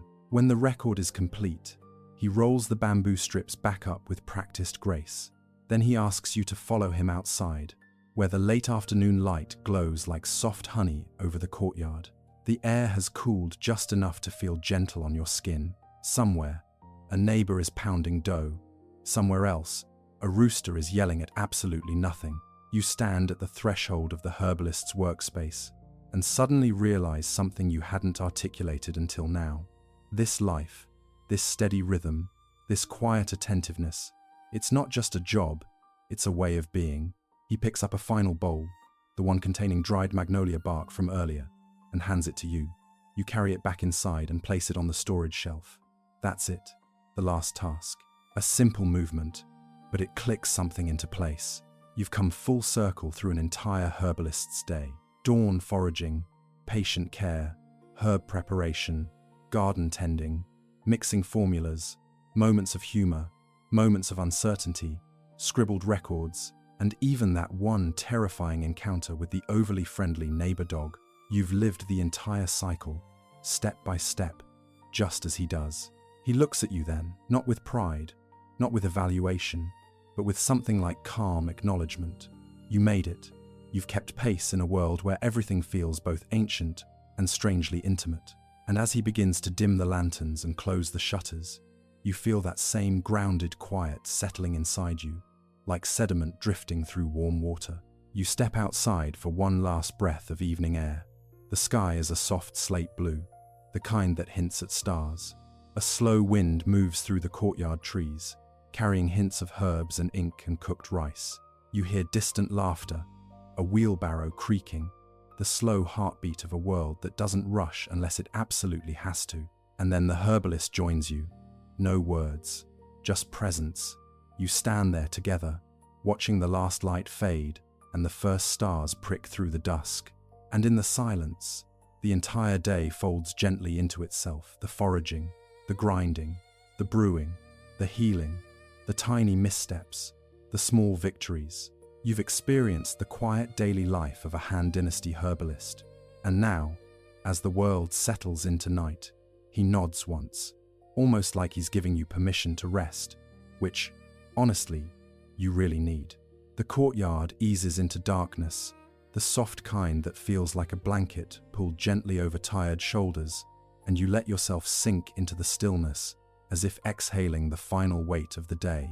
Lantern light dims behind the wooden shutters, leaving only the faintest glow spilling onto the ground, warm and reassuring. The air shifts cooler, brushing past your face, and even the distant hums of village life begin to soften voices, thinning into murmurs, footsteps fading into whispers. You breathe in slowly, letting the quiet herbal scents linger in your mind. Magnolia bark, chrysanthemum, mint, all drifting like memory through gentle darkness. And as you breathe out, everything seems to lengthen: the shadows, the pauses between sounds, even the rhythm of your own thoughts. The herbalist stands beside you still for a moment longer, his presence steady but light, before he turns back inside with the same unhurried grace you've watched all day. The door closes softly, like a page turning, and the courtyard settles into complete stillness. You take another breath, deeper this time, and feel the gentle weight of the entire journey settle into your bones. Every step through gardens and storerooms, every scent of warm tea and crushed leaves, every small task that slowly shaped the day into something soothing and whole. The stars above brighten, faint but steady, and the sky opens wider, as though inviting you to let go, to rest, to drift. So you let your shoulders drop a little more, let your breath soften, let the calm of this ancient rhythm wash through you like warm water. Nothing to fix, nothing to finish, nothing to remember. Just quiet, just ease, just the night, and the slow settling peace that comes with it.